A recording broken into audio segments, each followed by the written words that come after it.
سامعین سے گزارش کی جاتی ہے کہ ہمارے سارے چینلز الیکونٹ ادب ایکسٹراس، سوارڈ آف حق چینل اور اتحاد الانصار چینل میں جن آڈیو بکس اور سیریز کو مکمل کیا جا چکا ہے، ان سب کا مطالعہ ہمارے پلے لسٹ سیکشن سے کریں اور ان آڈیو بکس اور سیریز کو آپ اپنے دوست و احباب میں شیئر کرتے رہیں، اور ہمارے سوشل میڈیا پلیٹ فارمز کے لنکس ڈسکرپشن میں دیے گئے ہیں، ہمیں سبسکرائب اور فالو ضرور کریں۔ جزاک اللہ۔ بسم اللہ الرحمن الرحیم۔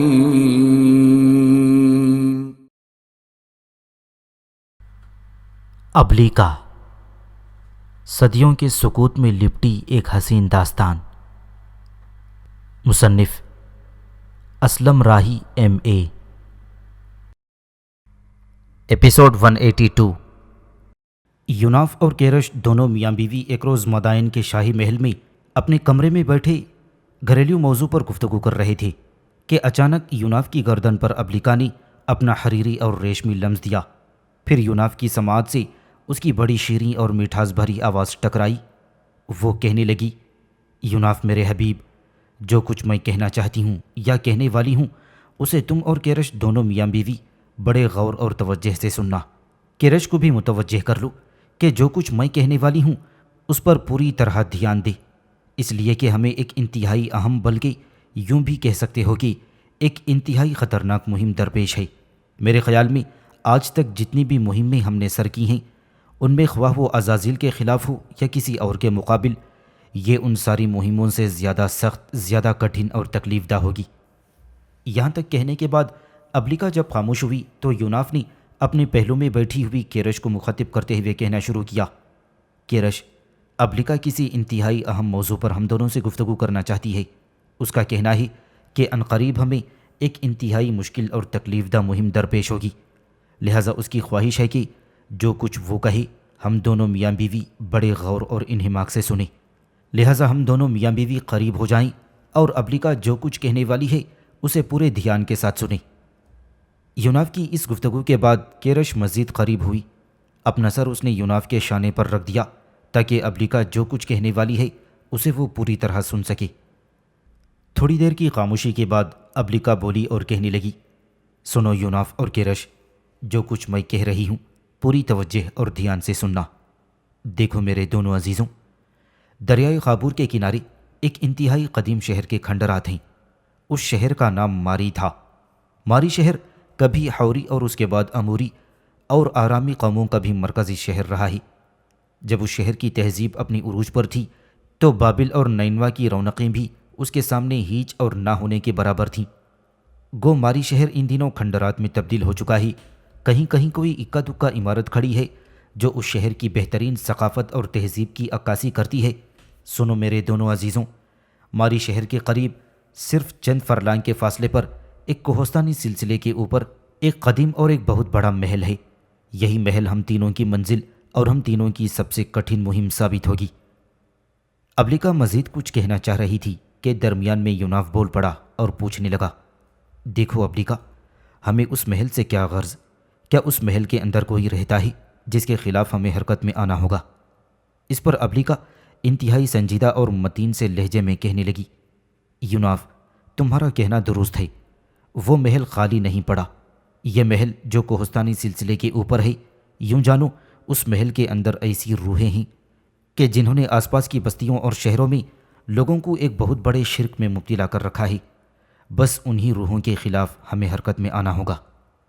اس پر یوناف کہنے لگا، ابلیکا، کھل کر کہو کہ تم کیا کہنا چاہتی ہو۔ میری سمجھ میں کچھ نہیں آیا کہ وہ روحیں کون ہیں اور کیا ہیں، اور کس طرح انہوں نے لوگوں کو شرک میں مبتلا کر رکھا ہے۔ یہاں تک کہنے کے بعد جب یوناف خاموش ہوا تو ابلیکا پھر بولی اور کہنے لگی، دیکھو یوناف، جو تفصیل میں حاصل کر سکی ہوں وہ تم سے کہہ دیتی ہوں۔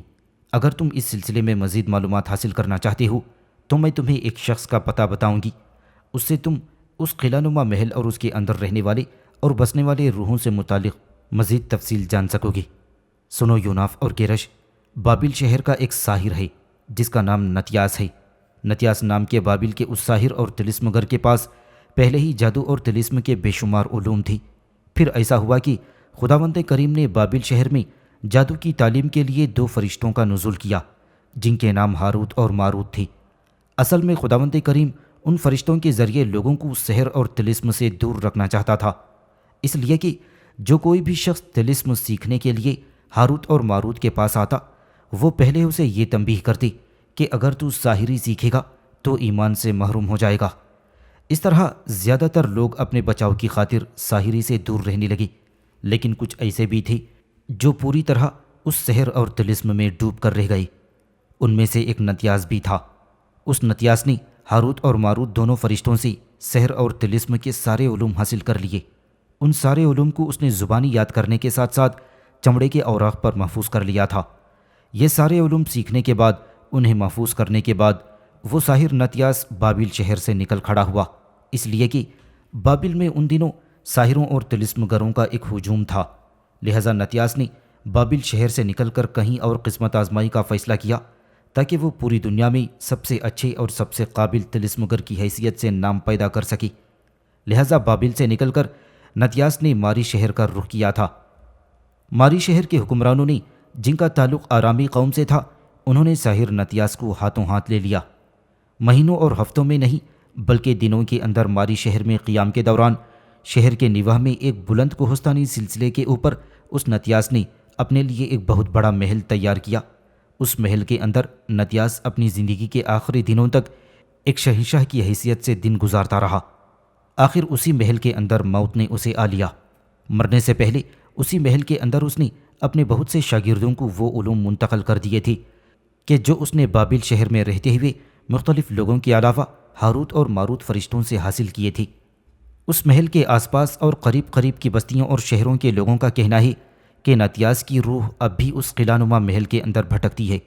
لوگوں کا کہنا ہے کہ اس محل کے اندر 2 میاں بیوی رہتے ہیں۔ میاں کا نام سلیوک ہے اور بیوی کا نام اوغار ہے۔ لوگوں کا یہ بھی کہنا ہے کہ یہ سلیوک اور اوغار دونوں کبھی نتیاس کے شاگردوں میں شامل تھی اور نتیاس کے کچھ عرصے کے بعد مر گئی تھی۔ اب ان کی روحیں اس محل کے اندر کبھی کبھی جسمانی وجود میں لوگوں کو دکھائی دیتی ہیں، اور یہ لوگ یہی سمجھتے ہیں کہ وہ دونوں اس محل کے اندر رہتے بستے ہیں اور کھاتے پیتے ہیں۔ ابھی تک نہ تو نتیاس کی روح کو کسی نے دیکھا ہی اور نہ ہی سلیوک اور اوغار کی روحوں سے پالا پڑا ہے۔ یہ ساری باتیں جو اب تک میں نے تمہیں بتائی ہیں، یہ ایک شخص آرگ سے میں نے حاصل کی ہیں۔ آرگ ایک تارک الدنیا یہودی درویش ہے جو قدیم ماری شہر کے کھنڈرات کے قریب ہی ایک بستی میں رہتا ہے۔ اب ہمارا ہدف یہ سلیوک اور اوغار کی روحیں ہیں، اس لیے کہ بوڑھے یہودی درویش آرگ کے مطابق قدیم ماری شہر کے کھنڈرات کے ارد گرد اس قدر لوگ بستیوں اور شہروں میں بستے ہیں کہ وہ آپس میں تعاون اور اتحاد کرتے ہوئے ہفتے میں ایک بار ایک بکرے کو خوب سجا کر نتیاس کے محل کے باہر باندھ دیتے ہیں، اور پھر وہ بکرا جو محل سے باہر باندھا جاتا ہے ختم ہو جاتا ہے۔ لوگوں کا خیال ہے کہ وہ بکرا جو ہر ہفتے پیش کیا جاتا ہے وہ نتیاس کے محل میں رہنے والے سلیوک اور اغیار کی روحوں کی غذا بن جاتا ہے۔ آرگ یہ بھی بتا رہا تھا کہ جب کبھی لوگ ان روحوں کی غذا کے لیے بکرا پیش نہیں کرتے تو اس محل کے اوپر پیتل کا بنا ہوا سب سے اونچا جو کلس ہے، اس کے اوپر بجلی چمکنے اور رات کے گرجنے کی بھیانک آوازیں سنائی دیتی ہیں۔ لوگوں کا کہنا ہے کہ وہ نتیاس کی روح ہے جو اپنی غضبناکی کا اظہار کرتی ہے، اور جب بجلی چمکتی ہے اور بادل دہاڑتے ہیں تب کہتے ہیں کہ سلیوک اور اوغار کی روحیں حرکت میں آتی ہیں اور آس پاس کی بستیوں میں آدم خوری کا کام شروع کر دیتی ہیں، اور جب انہیں پھر سے ہر ہفتے بکرا پیش کیا جاتا ہے تو وہ آدم خوری ترک کر کے پھر خاموش ہو جاتی ہیں۔ سنو یوناف اور کیرش، میرے دونوں عزیزوں، یوں جانو کہ اس محل میں ہمیں نہ صرف نتیاس بلکہ سلیوک اور اوغار کی روحوں کے خلاف حرکت میں آنا چاہیے، اس لیے کہ ان تینوں کی وجہ سے لوگ نتیاس کے اس قدیم محل کے قریب آ کر جب ہر ہفتے نذرانے کے طور پر بکرا پیش کرتے ہیں تو وہاں سجدہ ریز ہو جاتے ہیں۔ اب لوگ اس قدر اس محل سے متاثر ہیں کہ اپنی منتیں وہاں مانتے ہیں، اور خدائے واحد کو فراموش کر کے انہوں نے نہ صرف یہ کہ اسی محل کو اپنی بندگی کے لیے اپنے لیے ایک رخ سمجھ لیا ہے، بلکہ وہ خداوند کو فراموش کر کے ان روحوں سے بھی مدد طلب کرتے ہیں جو سب سے بڑا شرک ہے۔ بس اسی شرک کے خلاف ہم تینوں نے جہاد کرنا ہے۔ اتنا کہنے کے بعد جب ابلیکا خاموش ہوئی تو یوناف ابلیکا کو مخاطب کرتے ہوئے پوچھنے لگا، ابلیکا، جو کچھ تم نے اب تک ہم سے کہا ہے تو کیا یہ ساری باتیں تم نے خود براہ راست آرگ سے حاصل کی ہیں؟ اس پر ابلیکا کہنے لگی، نہیں، میں براہ راست اس سے کیسے اور کیوں کر مخاطب ہو سکتی ہوں؟ بس ان علاقوں میں میرا گزر ہوا تھا اور میں ایسے وقت وہاں پہنچی جس وقت بوڑھا یہودی درویش کچھ لوگوں سے یہ گفتگو کر رہا تھا۔ میں بس وہیں ٹھہر گئی اور ان لوگوں کے ساتھ میں نے جس قدر گفتگو سنی وہ میں نے آ کر تم لوگوں سے کہہ دی ہے۔ اب میرا یہ خیال ہے کہ ہمیں مدائن کے اس محل سے دریائے خابور کے کنارے قدیم شہر ماری کی طرف کوچ کر جانا چاہیے تاکہ نتیاس کے محل میں بسنے والی روحوں کے خلاف حرکت میں آیا جا سکے۔ میرے خیال میں اپنے کام کی ابتدا کرنے سے پہلے تم لوگوں کو بوڑھے یہودی آرک سے مل لینا چاہیے۔ اس سے بالمشافہ گفتگو کر کے تم اس محل اور اس کے اندر رہنے والی روحوں سے متعلق مزید تفصیل حاصل کر سکو گے، اس لیے کہ ان روحوں کی ہی وجہ سے اس علاقے میں شرک اپنے عروج پر پہنچ چکا ہے۔ ابلیکا جب خاموش ہوئی تو یوناف پھر بولا، دیکھ ابلیکا، کیا تو ہمیں بتائے گی کہ اس بستی کا نام کیا ہے کہ جس میں وہ بوڑھا درویش آرگ رہتا ہے؟ اس پر ابلیکا کہنے لگی، نام جاننے کی کیا ضرورت ہے؟ بوڑھا آرگ ایک بستی کے باہر ایک کٹیا میں رہتا ہے اور اپنا زیادہ تر وقت عبادت میں گزارتا ہے۔ میں وہاں تک تمہاری رہنمائی کروں گی، پھر تم دونوں اپنی تسلی کے لیے اس سے مزید گفتگو کر لینا۔ اس کے بعد نتیاس کے محل کا رخ کر کے ان روحوں سے نمٹنے کی ہم کوشش کریں گے۔ یوناف نے کچھ سوچا، پھر وہ ابلیکا کو مخاطب کرتے ہوئے کہنے لگا، ابلیکا، تو دیکھتی ہے رات کافی گہری ہو چکی ہے، کیا ایسا ممکن نہیں کہ میں اور کیرش دونوں میاں بیوی آج کی رات مدائن کے اسی محل میں گزاریں اور کل صبح یہاں سے ماری شہر کے کھنڈرات کی طرف کوچ کر جائیں؟ تم وہاں تک میری رہنمائی کرنا۔ اس پر ابلیکا فوراً بولی، کیوں نہیں، تم دونوں میاں بیوی آج کی رات مدائن کے اسی محل میں گزارو، کل صبح ہی صبح تم لوگوں کو میں بیدار کروں گی، اس کے بعد ہم یہاں سے قدیم ماری شہر کے کھنڈرات کی طرف کوچ کریں گے۔ اس کے ساتھ ہی ابلیکا اپنا ہلکا سا لمس دیتے ہوئے یوناف کی گردن سے علیحدہ ہو گئی۔ ابلیکا کے جانے کے تھوڑی دیر تک یوناف اور کیرش اس معاملے کی سنگینی پر کچھ غور کرتے رہے۔ اس کے بعد کیرش بڑے پیارے انداز میں اپنا بازو یوناف کے کندھے پر رکھتے ہوئے چاہتوں بھری آواز میں یوناف کو مخاطب کرتے ہوئے کہنے لگی، یوناف میرے حبیب، میں سمجھتی ہوں جس مہم کی طرف ابلیکا ہمیں لے جانا چاہتی ہے وہ انتہائی کٹھن اور دشوار مہم ہوگی۔ بہرحال مجھے امید ہے کہ ابلیکا کے ساتھ ہم دونوں میاں بیوی مل کر اس کٹھن مہم کو بھی سر کرنے میں کامیاب ہو جائیں گے۔ کیا آپ مجھے بتائیں گے کہ یہ ماری شہر کس جگہ ہے، اور کیا آپ نے یہ شہر اس وقت دیکھ رکھا ہے جبکہ یہ آباد تھا؟ اس پر یوناف کہنے لگا، دیکھو کیرش، جہاں تک ماری شہر کا تعلق ہے تو یہ شہر دریائے خابور کے کنارے واقع ہے۔ دریائے خابور دریائے فرات کا ایک معاون دریا ہے جو حاران اور نینوا شہر کے درمیان پڑنے والے کوہستانی سلسلوں سے نکل کر دریائے فرات کی طرف آتا ہے۔ راستے میں کئی اور معاون دریا بھی اس دریائے خابور سے آ کر ملتے ہیں۔ جس وقت یہ ماری شہر آباد تھا اس وقت انتہائی تہذیب یافتہ شہر بابل اور نینوا بھی اس کا مقابلہ نہیں کرتے تھے۔ ماری شہر کو یہ فخر حاصل ہے کہ یہ حوریوں کا بھی مرکزی شہر رہا ہے، اس کے بعد آموریوں کا اور آرامیوں کا بھی یہ مرکزی شہر رہا ہے۔ اس پر کیرش پوچھنے لگی، یہ حوری، اموری اور آرامی کون تھے؟ کیا آپ میری تسلی اور میرے علم میں اضافے کے لیے ان قوموں پر روشنی ڈالیں گے؟ اس پر یوناف بولا، یہ سب سامی اقوام ہیں جن کا تعلق صحرائے عرب سے رہا ہے، اور اسی صحرا سے اٹھ کر یہ وقفے وقفے سے شمال کی طرف بہتر چراگاہوں کی تلاش میں نکلتی ہیں اور پھر وہیں آباد ہو کر مختلف علاقوں پر حکومت کرتی رہیں۔ صحرائے عرب سے نکل کر شام اور عراق کی طرف جانے والی بہت سی اقوام ہیں جنہوں نے شمالی علاقوں میں حکومت کی ہے۔ ان میں حوری، اموری، آرامی، فونیقی، کنانی، آشوری اور عبرانی یعنی اسرائیلی زیادہ مشہور ہیں۔ یہ ساری وہ اقوام ہیں جو پہلے صحرائے عرب میں خانہ بدوشی کی زندگی بسر کرتی تھیں، پھر وہاں سے نکل کر یہ مختلف علاقوں میں آباد ہوئیں اور حکومت کرتی رہیں۔ اس پر کیرش فوراً بولی، دیکھیے یوناف میرے حبیب، جہاں تک آشوریوں، کنانیوں، عبرانی یعنی اسرائیلیوں کا تعلق ہے ان سے متعلق میں تفصیل کے ساتھ جانتی ہوں، بس یہ حوری، اموری اور آرامی میرے لیے نئی اقوام ہیں، تو کیا آپ ان سے متعلق روشنی ڈالیں گے؟ اس پر یوناف تھکاوٹ کا اظہار کرتے ہوئے کہنے لگا، دیکھو کیرش، آج کی رات اس محل میں ہم دونوں میاں بیوی آرام کرتے ہیں، کل ابلیکا کی رہنمائی اور سرکردگی میں ہم یہاں سے کوچ کریں گے۔ سب سے پہلے ہم بوڑھے یہودی درویش آرک سے مل کر بابل کے شہر نتیاس کے محل اور اس کے اندر بسنے والی روحوں سے متعلق تفصیل حاصل کریں گے۔ یہ سب کچھ جاننے کے بعد ان روحوں سے نمٹنے کے لیے میں اور تم میاں بیوی اپنا کوئی ٹھکانہ بنائیں گے جہاں ہم قیام کریں گے۔ بس اسی قیام کے دوران میں تمہیں حوری، اموری اور آرامی قبائل سے متعلق تفصیل سے بتاؤں گا۔ دیکھو کیرش، برا مت ماننا، اس وقت میں نیند کا سخت غلبہ محسوس کر رہا ہوں۔ میرے خیال میں چلو ہم دونوں آرام کرتے ہیں، اس لیے کہ آنے والی صبح کو ہم نے کوچ بھی کرنا ہے۔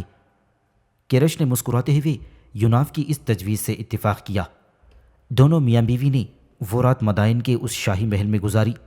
دوسرے روز وہ سورج طلوع ہونے سے پہلے ہی ابلیکا کی رہنمائی میں مدائن شہر سے قریب ماری شہر کے کھنڈرات کی طرف کوچ کر گئے تھے۔ جس وقت سورج مشرق سے اپنی پوری آب و تاب کے ساتھ طلوع ہو رہا تھا، اس وقت ابلیکا کی رہنمائی میں یوناف اور کیرش دونوں میاں بیوی قدیم ماری شہر کے کھنڈرات کے قریب ایک بستی کے باہر بوڑھے یہودی آرک کی کٹیا کے پاس نمودار ہوئے۔ چونکہ سردی کا موسم تھا اور سردی اپنے عروج پر تھی، لہٰذا انہوں نے دیکھا کہ یہودی درویش آرک اپنی کٹیا کے باہر آگ کا الاؤ روشن کیے بیٹھا تھا۔ شاید وہ اپنے کھانے پینے کا کوئی انتظام کر رہا تھا یا کر چکا تھا۔ یوناف اور کیرش دونوں آہستہ آہستہ آگے بڑھے اور آرک کے قریب جا کر یوناف نے یہودی درویش آرک کو سلام کیا۔ یہودی درویش آرک نے بڑے مہذب، بڑے شائستہ اور شفیقانہ انداز میں یوناف کے سلام کا جواب دیا۔ تھوڑی دیر تک وہ دونوں میاں بیوی کو بڑے غور سے دیکھتا رہا۔ اس موقع پر اس کے چہرے پر سوال ہی سوال بکھر گئے تھے۔ پھر اس نے یوناف کی طرف دیکھتے ہوئے پوچھا، دیکھو اجنبی، میں نہیں جانتا تم کون ہو، کیا میں پوچھ سکتا ہوں کہ تم کس غرض سے مجھ غریب کی کٹیا کی طرف آئی ہو؟ اس پر یوناف کہنے لگا، میرے بزرگ، تمہیں ہماری طرف سے مشکوک اور مشتبہ ہونے کی ضرورت نہیں۔ میرا نام یوناف ہے اور یہ میری ساتھی کیرش ہے۔ ہم دونوں میاں بیوی ہیں اور ایک معاملے کی تفصیل حاصل کرنے کے لیے ہم تمہارے پاس آئے ہیں۔ اس پر آرک نے ہاتھ کے اشارے سے ان دونوں کو الاؤ کے پاس بیٹھنے کا کہا اور پھر کہنے لگا، تم دونوں اپنے آپ کو گرم کرو اور پوچھو کیا پوچھنا چاہتے ہو۔ جو کچھ میں جانتا ہوں میں تمہیں بتا دوں گا، کوئی بات چھپا کر نہ رکھوں گا۔ آرک کی اس پیشکش پر یوناف اور کیرش دونوں میاں بیوی آگ کے جلتے ہوئے الاؤ کے پاس بیٹھ گئے۔ پھر تھوڑی دیر تک خاموشی رہی۔ اس کے بعد یوناف آرک کو مخاطب کرتے ہوئے کہنے لگا، میرے بزرگ، ہم دونوں میاں بیوی ایران کے مرکزی شہر مدائن کی طرف سے آئے ہیں۔ ہم نے ماری شہر کے نواح میں کوہستانی سلسلے کے اوپر نتیاس کے قلعے سے متعلق تفصیل حاصل کی تھی، اور اس سے ہمیں یہ پتہ چلا ہے کہ اس قلعے کے اندر کچھ روحوں نے ٹھکانہ کر رکھا ہے جو بنی نوع انسان کے لیے نہ صرف یہ کہ تکلیف کا باعث بنتی ہیں بلکہ شرک کا بھی باعث بنی ہوئی ہیں۔ بس میں اور میری بیوی دونوں انہی روحوں کے خلاف حرکت میں آنا چاہتے ہیں، اور ان کے خلاف حرکت میں آنے سے قبل ان سے متعلق آپ سے تفصیل جاننا چاہتا ہوں۔ ہمیں ایک انتہائی معتبر شخص نے بتایا ہے کہ آپ واحد شخص ہیں جو ان سے متعلق تفصیل بتا سکتے ہیں۔ اس پر آرک انتہائی متفکر انداز میں بولا اور کہنے لگا، دیکھو اجنبی، اس کے متعلق تفصیل جاننے سے پہلے میں تمہیں یہ بتا دوں کہ تم سے پہلے بہت سے یہودی اور نصرانی علماء اور عالموں نے نتیاس کے محل میں بسنے والی ان روحوں کے خلاف حرکت میں آنا چاہا، لیکن جو بھی ان روحوں سے نمٹنے کے لیے اس محل میں داخل ہوا تھا وہ اس محل سے نہ نکل سکا اور ان روحوں کا شکار ہو گیا۔ ان روحوں نے ان کا گوشت کھا لیا اور ان کی ہڈیوں پر مشتمل پنجر انہوں نے اپنے محل سے باہر ایک بالکنی میں سجا کر رکھ دیے ہیں۔ اگر تم بھی اپنا انجام اپنی بیوی کے ساتھ ایسا ہی دیکھنے کے متمنی اور خواہش مند ہو تو جاؤ تم بھی نتیاس کے اس قلعہ نما محل میں داخل ہو کر روحوں سے مقابلہ کرنے کی کوشش کرو۔ میں تمہیں یقین دلاتا ہوں کہ ان کے مقابلے میں تم ناکام رہو گی، اور وہ تم دونوں میاں بیوی کے گوشت سے لطف اندوز ہونے کے بعد تم دونوں کے پنجر پہلے سے ہی ان کے ہاتھوں شکار ہونے والے لوگوں کے پنجروں کے ساتھ رکھ دیں گے۔ بس یہی تم دونوں کا انجام ہوگا۔ کیا اب بھی تم تفصیل جاننا چاہو گی؟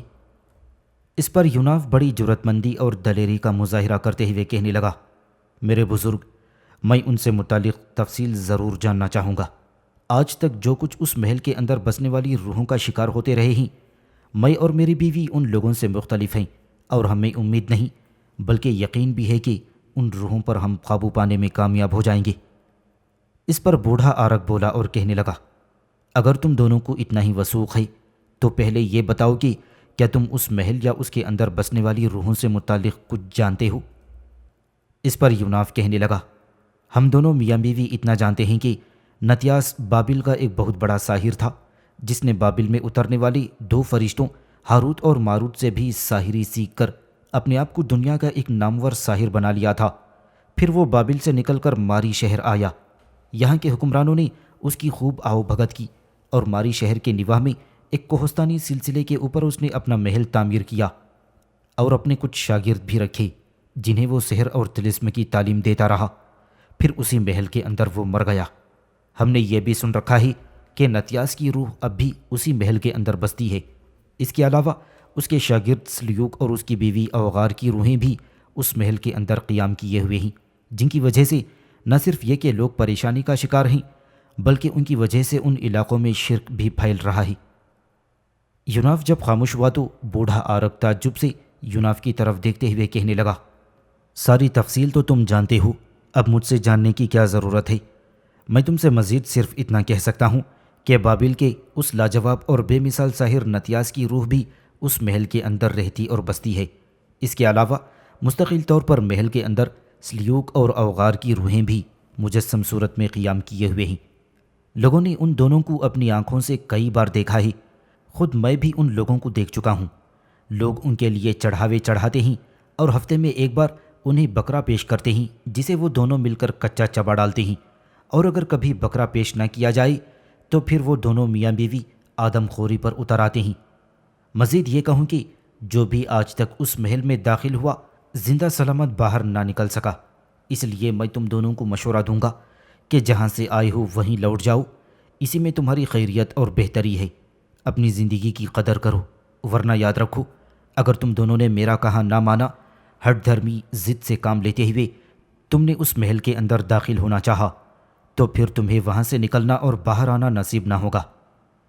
اس پر یوناف کہنے لگا، میرے بزرگ، آپ مجھے یہ بتائیے کہ کیا اس محل میں داخل ہونے پر کوئی پابندی یا کوئی پہرا ہے؟ اس پر آرک بولا، نہیں، وہاں تو ڈر کی وجہ سے کوئی جاتا بھی نہیں ہے، پہرا کون دے گا؟ جو چاہے اس محل میں داخل ہو سکتا ہے لیکن واپس نہیں لوٹ سکتا۔ تم دونوں میاں بیوی اگر اس محل میں داخل ہونے پر بضد ہو تو یاد رکھو تمہیں وہاں داخلے سے تو کوئی روکے گا نہیں، لیکن باہر کوئی نہیں نکلنے دے گا۔ اور ہاں، میں تم سے مزید یہ بھی کہوں کہ کچھ لوگ جنہوں نے اس محل میں داخل ہونے کے لیے اس سمت کا رخ کیا تھا پھر وہ داخل ہوئے بغیر لوٹ آیا، ان کا کہنا تھا کہ جو کوئی بھی اس محل میں داخل ہوتا ہے راستے بھر کوئی چیز سرکتے ہوئے اس کے ساتھ ساتھ چلتی ہے۔ ان لوگوں کا کہنا ہے کہ سرکنے کی یہ آواز سانپ کے بھاگنے اور دوڑنے کی مانند ہے۔ وہ لوگ مزید کہتے تھے کہ نتیاس کی روح سانپ کی شکل میں محل تک ان کے ساتھ جاتی ہے اور جو بھی محل میں داخل ہوتا ہے پھر اس کے خلاف حرکت میں آتی ہے۔ بس جو کچھ میں جانتا تھا وہ میں نے تمہیں بتا دیا ہے۔ اب یہ معاملہ تمہارے ہاتھ میں ہے، چاہو تو اس محل میں داخل ہو کر خود اپنی موت کو آواز دو، چاہو تو واپس مدائن لوٹ کر اپنی زندگی کا لطف اٹھاؤ۔ بوڑھے یہودی درویش آرک کی اس گفتگو کے بعد یوناف اور کیرش دونوں نے معنی خیز انداز میں ایک دوسرے کی طرف دیکھا۔ آنکھوں ہی آنکھوں میں انہوں نے کوئی فیصلہ کیا۔ دونوں نے مل کر بوڑھے آرک کا شکر ادا کیا، پھر وہ وہاں سے ہٹے اور قدیم ماری شہر کے کھنڈرات کے قریب ایک بستی کی سرائے میں دونوں میاں بیوی نے قیام کر لیا تھا۔ کھانا کھانے کے بعد یوناف اور کیرش دونوں میاں بیوی سرائے کے کمرے میں آ کر بیٹھی۔ تب کیرش یوناف کو مخاطب کرتے ہوئے پوچھنے لگی، آپ کا کیا خیال ہے، ہمیں کب تک نتیاس کے قلعے میں رہنے والی ان روحوں کے خلاف حرکت میں آنا چاہیے؟ اس پر یوناف کہنے لگا، میرا ذاتی خیال یہ ہے کہ ہمیں آنے والی رات کو ان روحوں کے خلاف حرکت میں آ جانا چاہیے، تاہم حرکت میں آنے سے پہلے اس سلسلے میں میں ابلیکا سے مشورہ کروں گا۔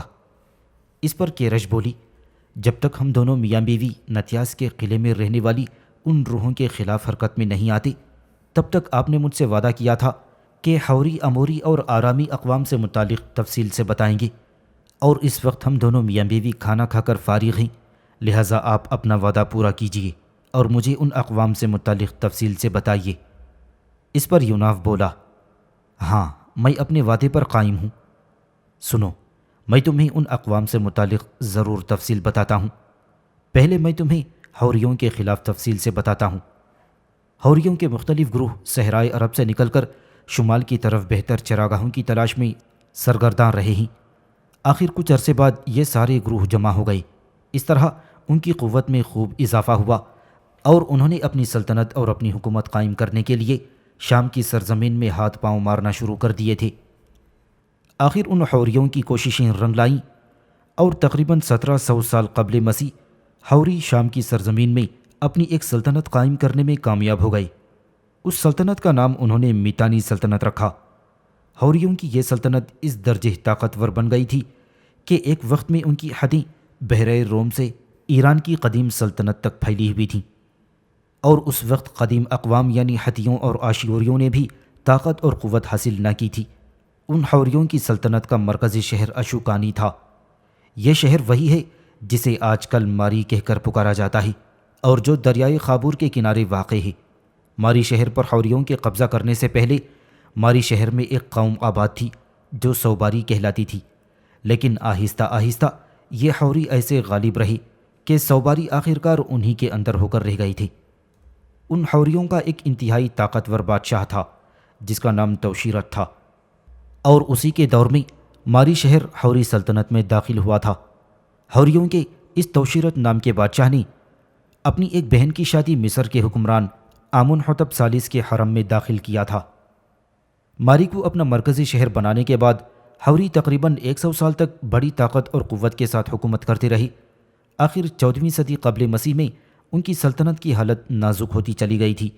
پھر یہ کہ ان کے شمال میں ہتی قوم ایک بہت بڑی طاقت اور قوت بن کر ابھری تھی، جبکہ جنوب میں مصر کی سلطنت نے بھی اپنی حدود شمال میں پھیلانا شروع کر دی تھی، جبکہ ان کے مشرق میں آشوری، ہتی اور مصری بھی بڑھ کر ایک بہت بڑی طاقت کی صورت میں نمودار ہو رہے تھے۔ آخر حوریوں کی سلطنت کی تباہی اور بربادی مصر کی طرف سے شروع ہوئی، اس لیے کہ مصر کے حکمران آمنحتب ثالث اور اس کے بعد اس کے جانشین آمنحتب ثانی نے مختلف جنگوں میں حوریوں کو بدترین شکستیں دیں، جن کی بنا پر حوریوں کی طاقت پہلے کی نسبت کمزور ہوتی چلی گئی تھی۔ حوری بیچاری مصریوں کے مار سے فارغ ہوئے ہی تھے کہ ان پر ہتھیوں نے شہنشاہ شوبیلولوما نے حملہ کر دیا تھا۔ حتیٰ کہ شہنشاہ شوبیلولوما حوریوں کے علاقوں میں اس قدر آگے بڑھتا چلا گیا کہ اس نے حوریوں کی سلطنت کی تقریباً سارے شمالی حصوں پر قبضہ کر لیا۔ آخر حوریوں اور ہتھیوں کے درمیان ایک عہد نامہ ہوا جس کے مطابق حوریوں کی شمالی سلطنت کو ہتھیوں کے قبضے میں دے دیا گیا۔ اس وقت تک آشوری عربوں نے بھی نینوا شہر کو اپنا مرکز بنانے کے بعد خوب طاقت اور قوت حاصل کر لی تھی۔ آشوریوں نے جب دیکھا کہ ہتھیوں نے حوریوں پر حملہ آور ہو کر ان کی آدھی سلطنت پر قبضہ کر لیا ہے تو وہ فکر مند ہوئے، اور انہیں اندیشہ لاحق ہوا کہ اگر ہتی اسی طرح اپنی سلطنت کو پھیلاتے رہے تو ایک روز وہ آشوریوں کے لیے بھی خطرہ بن جائیں گے۔ لہٰذا آشوری حرکت میں آئی، وہ بھی حوریوں پر حملہ آور ہوئے، اور اب تک جو حوریوں کے پاس اپنی سلطنت کا جنوبی حصہ بچا ہوا تھا اس پر آشوریوں نے قبضہ کر دیا۔ اس طرح حوری سلطنت کا خاتمہ ہو گیا۔ تاہم آشوری ایک ایسے بڑے اور طاقتور حریف کی حیثیت سے ہتھیوں کے سامنے آئی کہ انہوں نے نہ صرف ہتھیوں کی پیش قدمی کو روک دیا بلکہ آہستہ آہستہ ان آشوری عربوں نے ہتھیوں کی سلطنت کا بھی خاتمہ کر دیا تھا۔ یہاں تک کہنے کے بعد یوناف تھوڑی دیر کے لیے رکا، دم لیا، اور پھر وہ دوبارہ بولا اور کیرش کو مخاطب کرتے ہوئے کہنے لگا، کیرش، یہ تو حوریوں کے متعلق تفصیل ہے، اب میں تمہیں اموریوں کے متعلق کچھ بتاتا ہوں۔ دوسرے سامی گروہوں کی طرح اموری بھی شام کی سرزمین میں داخل ہونے سے پہلے صحرائے عرب میں اپنے ریوڑوں کے ساتھ ادھر ادھر مارے مارے پھر رہے تھے۔ آخر یہ صحرائے عرب سے نکلے اور بہتر چراگاہوں اور اچھی سرزمینوں کی تلاش میں یہ شمال کی طرف بڑھے۔ انہوں نے اپنا رخ لبنان کی طرف کیا۔ لبنان، سیدان اور اقلان شہروں کے نام انہی اموریوں نے رکھے تھے۔ صحرائے عرب سے نکل کر ان اموریوں نے لبنان کا رخ کیا اور لبنان کی وادی البقا میں یہ کچھ عرصے تک اپنے گلے اور ریوڑ چرا کر گزر بسر کرتے رہے۔ پھر یہ قنا بدوش اموری ماری شہر کو اپنا مرکز بنا کر ایک سلطنت قائم کرنے میں کامیاب ہو گئے۔ اموریوں نے دریائے فرات کے وسطی حصے کے پاس پہل اپنی حکومت کی بنیاد رکھی۔ پھر انہوں نے نہ صرف شام بلکہ خاص دو آباد دجلہ اور فرات کو بھی پامال کر ڈالا اور وہاں کے فرما رواں بن گئے۔ اموریوں کی سلطنت پر اموریوں کے متعدد خاندانوں نے حکومت کی، اور ان کی سلطنت شمال میں ہتھیوں سے لے کر جنوب میں ایران تک پھیلی ہوئی تھی۔ تاہم یہ اپنی سلطنت کو زیادہ وسعت نہ دے سکے، اس لیے کہ اس وقت تک آشوری اور ہتی ایک بہت بڑی طاقت بن کر نمودار ہو چکے تھے۔ اموریوں کے سب سے زیادہ مشہور اور طاقتور بادشاہ کا نام زاگیری تھا۔ اس زاگیری نے اپنی سلطنت میں جو سکے جاری کیے ان سکوں پر اس نے یہ تحریر کروا رکھی تھی: میں نے سورج کی طلوع ہونے سے سورج کے غروب ہونے تک پوری سرزمین مسخر کر لی، اور میں نے دجلہ و فرات کے بحر زرین سے بحر اعلیٰ تک راستہ سیدھا کر لیا۔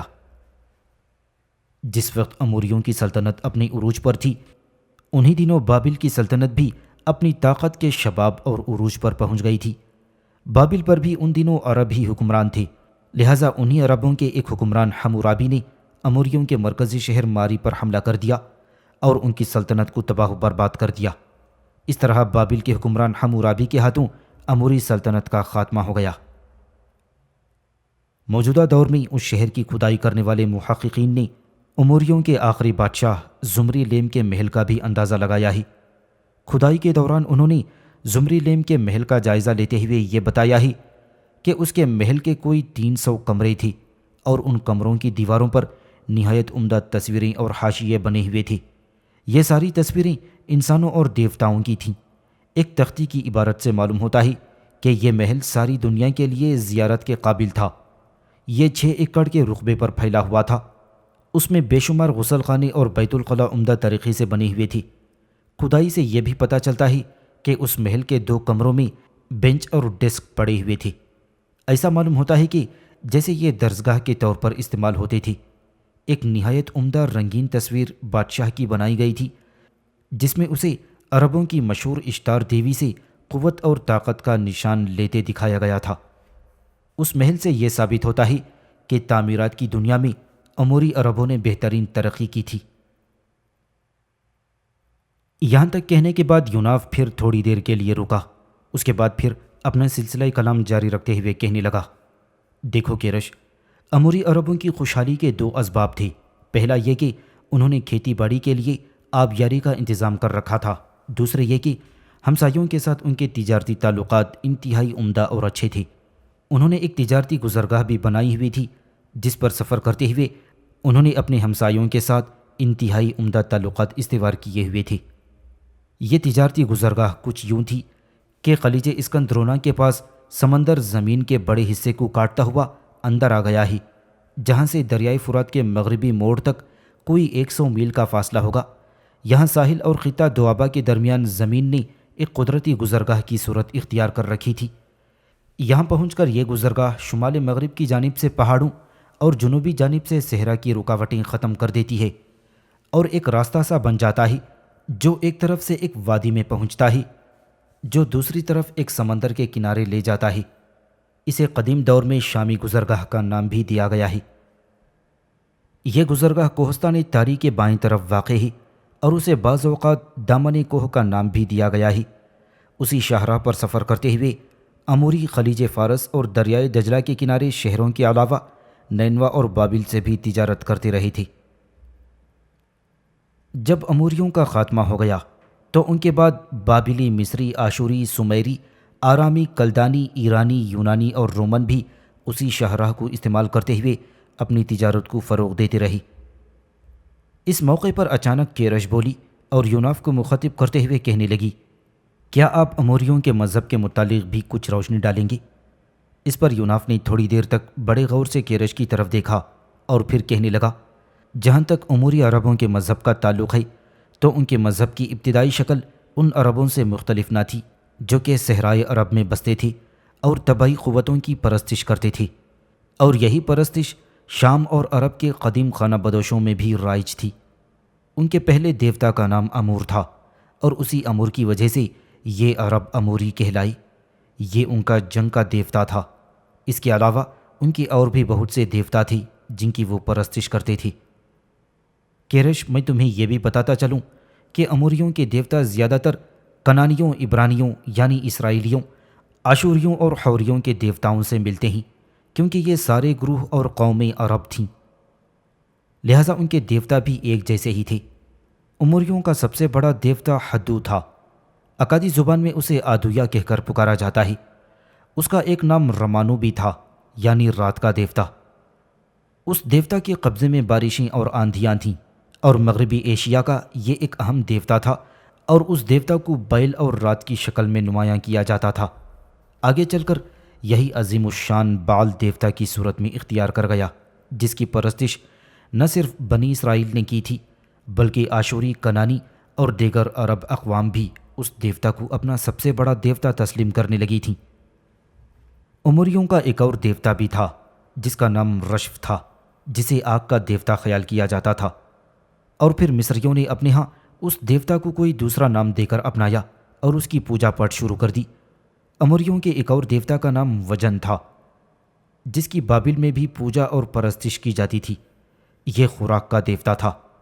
کئی دیگر شہروں میں بھی اس دیوتا کی پرستش کی جاتی تھی اور غذا کے اس دیوتا کو لوگ ماہی گیروں کا دیوتا خیال کرتے تھے۔ ان دیوتاؤں کے علاوہ اموریوں کی ایک سب سے بڑی دیوی بھی ہے جس کا نام عاشرہ تھا، جسے عیش و نشاط کی دیوی مانا جاتا تھا۔ یہ وہی دیوی تھی جو دوسری عرب اقوام میں اشتار کے نام سے پوجی جاتی تھی۔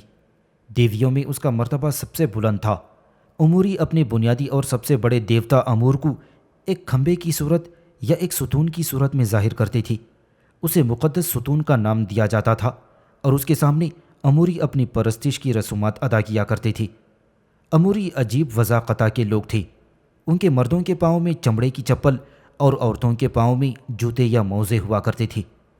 مردوں کی داڑیاں کالی اور نوکدار ہوا کرتی تھی، آنکھوں کے پردے ہلکے سلیٹی رنگ کے اور پتلیاں سیاہ رنگ کی ہوتی تھیں۔ بابل کے حکمران حمورابی نے اس قوم کا خاتمہ کر دیا اور ان کے مرکزی شہر ماری پر حملہ آور ہو کر اسے تباہ و برباد کیا اور اسے کھنڈروں میں تبدیل کر دیا۔ اتنا کہنے کے بعد یوناف جب رکا تو پھر کیرش بولی اور کہنے لگی، اب آپ مجھے آرامی قوم کے متعلق کچھ تفصیل بتائیں۔ اس پر یوناف کہنے لگا، جہاں تک آرامیوں کا تعلق ہے تو یہ پہلے شمالی عرب کے صحراؤں میں خانہ بدوشوں کی سی زندگی بسر کر رہی تھی۔ بعد میں یہ لوگ آرامیوں کے نام سے موسوم ہوئے۔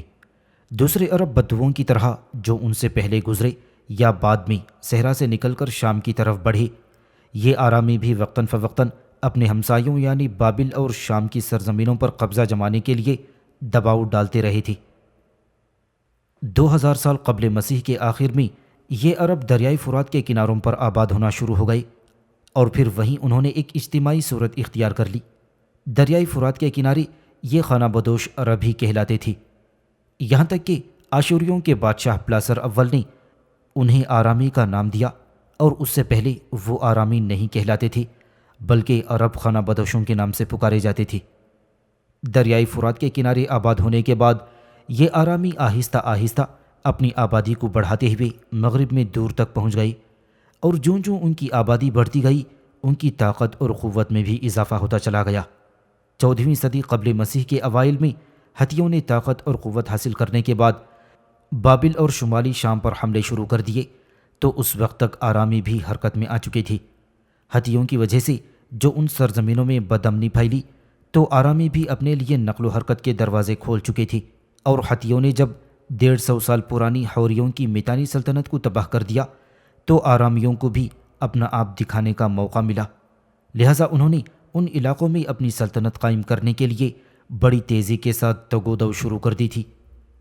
آرامیوں نے سب سے پہلے وادی لبنان میں دریائے آسی کے آس پاس کے علاقوں کو اپنا ہدف اور نشانہ بنایا۔ اس علاقے میں ہتھیوں اور حوریوں کی ملی جلی آبادی رہائش پذیر تھی۔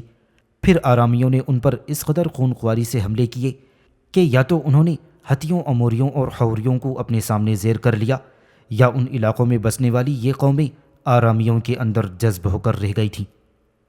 دریائے آسی کے آس پاس اپنی حکومت قائم کرنے کے بعد آرامیوں نے مزید پھیلنا شروع کیا اور انہوں نے 2 اور سلطنتیں قائم کر لیں۔ پہلی سلطنت ان کی پہلے ہی دریائے آسی کے اطراف میں قائم ہو چکی تھی۔ پھر دوسری حکومت انہوں نے دریائے فرات اور دجلہ کے 2 آبا میں قائم کر دی، اور تیسری سلطنت شام کے علاقے میں قائم کرنے کے بعد انہوں نے دمشق پر قبضہ کر لیا، اور دمشق کو انہوں نے اپنی اس تیسری مملکت کا مرکزی شہر قرار دیا۔ آرامیوں کی پہلی سلطنت جو لبنان کی وادیوں میں دریائے آسی کے پاس آباد ہوئی تھی وہ کچھ عرصے قائم و دائم رہی، اس لیے کہ آرامیوں کی اس سلطنت کے مغرب میں کنانی آباد تھی جو آرامیوں کے ہی رشتہ دار تھی۔ یہ لوگ لڑائی جھگڑے سے پرہیز کرتے تھے، زیادہ تر جہاز رانی اور تجارت کو فروغ دیتے، اس لیے کہ آرامیوں کو ان کی طرف سے کوئی خطرہ نہ تھا۔ جن ہتھیوں، حوریوں اور اموریوں کو دریائے آسی کے آس پاس سے نکال کر آرامیوں نے اپنی سلطنت کی طرف لے گئے تھے وہ لبنان کے کوہستانی سلسلوں کے اندر فارغ البالی کی زندگی بسر کرنے لگے اور انہوں نے بھی آرامیوں سے چھیڑ چھاڑ کرنے کی کوئی کوشش نہ کی، لہٰذا یہاں آرامی پرسکون حکومت کرتے رہے۔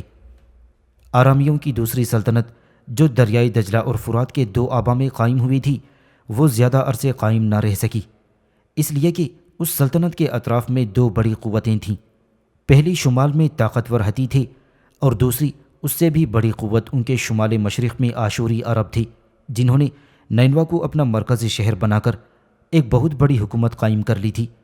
عرب ہونے کے ناطے سے آشوریوں نے کچھ عرصہ تو دجلہ اور فرات کے درمیان آرامیوں کی سلطنت کو برداشت کیا تھا، لیکن جلد ہی حالات بدلنے لگے۔ وہ اس طرح کہ سب سے پہلے ہتی آرامیوں کی اس سلطنت پر حملہ آور ہونا شروع ہوئے، لیکن آرامیوں نے اس طاقت اور قوت سے ہتھیوں کا مقابلہ کیا تھا کہ کئی مواقع پر انہوں نے ہتھیوں کو بدترین شکست دی، جس کی بنا پر ہتی ایک طرح سے آرامیوں کے آگے جھک گئی اور آنے والے دور میں انہوں نے آرامیوں پر حملہ آور ہونا بند کر دیا تھا۔ آشوری عربوں نے جب یہ دیکھا کہ ان کے آرامی بھائی آہستہ آہستہ ہتھیوں پر غلبہ پانے کے بعد دجلہ اور فرات کے درمیان اپنی قوت میں بے پناہ اضافہ کرتے چلے جا رہے ہیں، تو وہ بھی اپنے لیے آرامیوں کی طرف سے خطرہ محسوس کرنے لگے۔ لہٰذا 9ویں صدی قبل مسیح میں آشوری آرامیوں پر حملہ آور ہوئے اور اس جنگ میں آشوریوں کے ہاتھوں آرامیوں کو بدترین شکست ہوئی، اور یوں 9ویں صدی قبل مسیح میں آشوریوں کے ہاتھوں دجلہ و فرات کے دو آبے میں ہتھیوں کی سلطنت کا خاتمہ ہو گیا تھا۔ آرامیوں کی تیسری سلطنت سب سے زیادہ اہم اور مضبوط تھی۔ اس سلطنت کا مرکزی شہر پہلے زوبا بعد میں دمشق بنا۔ یہ سلطنت 11ویں صدی قبل مسیح کے اوائل میں قائم ہوئی تھی، یعنی اس زمانے میں عبرانی اور اسرائیلیوں نے اپنی بادشاہت کی بنیاد رکھی تھی۔ پھر آہستہ آہستہ یہاں آرامیوں کی بہت بڑی سلطنت بن گئی۔ اس سلطنت کی حدود ایک طرف دریائے فرات تک تھی تو دوسری طرف دریائے یرموک تک پھیلی ہوئی تھی۔ شمال کی جانب سے یہ آشوری علاقے اور جنوب کی جانب سے عبرانی اور اسرائیلی علاقے کو چھوتی تھی، یہاں تک کہ کوہ لبنان کے مشرق کی طرف کا پورا شامی علاقہ شمالی شام اور باشان تک پوری طرح یہ علاقہ آرامیوں کے قبضے میں آ چکا تھا۔ پھر اس علاقے میں آرامی طاقت اور قوت پکڑنے لگی۔ عبرانی اور اسرائیلی فلسطین میں آباد ہو کر ایک طاقت اور قوت بنتے جا رہے تھے، اور ان کا تعلق بھی بنیادی طور پر صحرائے عرب سے ہی تھا۔ وہ آرامیوں کے بدترین دشمن بنتے چلے گئے تھے۔ پھر ایسا ہوا کہ آرامیوں اور ان کے جنوب میں آباد عبرانیوں میں جنگیں شروع ہو گئی تھیں۔ ان کی پہلی جنگ عبرانیوں کے بادشاہ طالوت کے زمانے میں شروع ہوئی، جو عبرانی سلطنت کا بانی خیال کیا جاتا ہے۔ اس کے بعد آرامیوں کے ایک بادشاہ جس کا نام ہدو مدو تھا، جسے جالوت کہتے تھے، اسے ایک جنگ میں اللہ کے نبی اور بنی اسرائیل کے بادشاہ حضرت داؤد علیہ السلام نے شکست دی۔ اس طرح حضرت داؤد علیہ السلام نے تانبے کی ان کانوں پر قبضہ کر لیا جو آرامیوں کی تھیں اور جن سے وہ خوب دولت کماتے تھے۔ حضرت داؤد علیہ السلام اور ان کے بعد ان کے بیٹے حضرت سلیمان علیہ السلام کے دور میں عبرانیوں کے ہاتھوں آرامیوں کو پے در پے شکستیں ہوئیں، جس کی بنا پر آرامی ایک طرح سے عبرانیوں کے باز گزار بن کر رہ گئے۔ لیکن جب حضرت سلیمان علیہ السلام کے بعد اسرائیلیوں کی سلطنت دو حصوں میں تقسیم ہو گئی، ایک کا نام یہودا اور دوسری کا نام اسرائیل رکھا گیا، تو انہی دنوں آرامیوں کا بادشاہ ایک انتہائی طاقتور اور جرأت مند انسان بنا جس کا نام بن ہدو تھا۔ یہ تقریباً 883 قبل مسیح سے 889 قبل مسیح تک آرامیوں کا حکمران رہا۔ آرامیوں کا بادشاہ بننے کے بعد ہدو کچھ عرصے تک اپنی عسکری طاقت کو بڑھاتا رہا، ساتھ ہی ساتھ سیاست سے کام لیتے ہوئے یہ یہودیوں کی دونوں سلطنتوں کو آپس میں لڑاتا بھی رہا تاکہ وہ آپس میں الجھے رہیں اور آرامیوں کی طرف توجہ نہ دیں۔ پھر بن ہدو نے اپنی عسکری اور لشکری طاقت کو خوب پرقوت بنایا، تب اس نے عبرانی اور اسرائیلی سلطنتوں پر ایک کاری ضرب لگانے کا فیصلہ کر لیا۔ سب سے پہلے وہ یہودا کی سلطنت پر حملہ آور ہوا۔ یہودیہ کی سلطنت کو بن ہدو نے بدترین شکست دی اور خراج وصول کیا، یہاں تک کہ یہودیہ کے حکمرانوں سے بڑی قیمتی خزائن وصول کرنے کے ساتھ ہی یہودیوں کے ہیکلوں میں رکھی ہوئی قیمتی اشیاء اور یروشلم کے شاہی محل میں جس قدر پرانے نوادرات تھے وہ بھی بن ہدو سب سمیٹ کر دمشق لے گیا تھا۔ کچھ عرصے تک سکون رہا، اس کے بعد آرامیوں کا بادشاہ بن ہدو پھر حرکت میں آیا۔ اس بار اس نے یہودی سلطنت کے دوسرے حصے پر حملہ کیا۔ اسے بھی بن ہدو نے بدترین شکست دی اور اس کے ایک شہر جلاد پر اپنا قبضہ کر لیا۔ یوں حضرت سلیمان علیہ السلام کے بعد آرامی اپنے بادشاہ بن ہدو کے دور میں حرکت میں آئی اور انہوں نے اپنے جنوبی دشمن بنی اسرائیل کو بدترین شکستیں دے کر اپنا باج گزار بنا لیا تھا۔ بن ہدو کے بعد حزائل آرامیوں کا بادشاہ بنا۔ آرامیوں کی تاریخ میں یہ سب سے بڑا جنگجو بادشاہ خیال کیا جاتا ہے۔ اس نے اسرائیل کے خلاف پیش قدمی شروع کی اور یہ جنوبی سمت میں دریائے ازمو تک پیش قدمی کرتا چلا گیا جو بحیرہ جالوت میں گرتا ہے۔ اس وقت اسرائیل کا بادشاہ یواخذ بنا جو مکمل طور پر آرامیوں کے بادشاہ حزائل کے رحم و کرم پر رہ گیا تھا۔ حزائل اس پر بھی حملہ آور ہوا اور اسے شکست دے کر اس کے پاس صرف 50 گھوڑے اور 10 رتھیں رہنے دیں اور باقی سارا جنگی ساز و سامان حزائل نے اسے چھین لیا تھا۔ ایسا کرنے سے حزائل کا ایک مقصد یہ بھی تھا کہ مصر اور عرب کے تجارتی راستے وہ اپنے قبضے میں رکھنا چاہتا تھا۔ اس مقصد کے پیش نظر اس نے فلسطین کے ساحلی میدان میں فتوحات کا سلسلہ مزید بڑھایا، یہاں تک کہ وہ بنی اسرائیل کے مرکزی شہر یروشلم پر چڑھ دوڑا۔ لیکن یہودیوں نے یروشلم کے ہیکل میں جو سونا جمع کر رکھا تھا وہ حزائل کی خدمت میں پیش کیا اور اسے واپس جانے پر آمادہ کر لیا۔ اس طرح آرامیوں کے بادشاہ حزائل نے بنی اسرائیل کی سلطنت کو اپنے سامنے مکمل طور پر مغلوب کر لیا تھا۔ حزائل کے بعد ایک شخص رزین آرامیوں کا بادشاہ بنا۔ دوسری طرف بنی اسرائیل کا بادشاہ یواخر بھی فوت ہو گیا۔ اس کی جگہ ریتان بنی اسرائیل کا بادشاہ بنا۔ ریتان کے تخت نشین ہوتے ہی آرامیوں کا بادشاہ رزین اس کے خلاف حرکت میں آ گیا اور ایک لشکر لے کر اس نے یروشلم کی طرف پیش قدمی شروع کر دی۔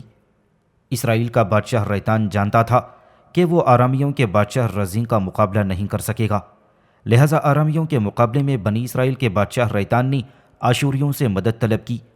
اس وقت آشوریوں کا حکمران تگلت پلاسر تھا، اور جب پلاسر سے ریتان نے مدد طلب کی تو تگلت پلاسر اسرائیلی بادشاہ ریتان کی مدد پر آمادہ ہو گیا اور اپنا ایک لشکر لے کر نکلا تاکہ آرامیوں پر حملہ آور ہو سکے۔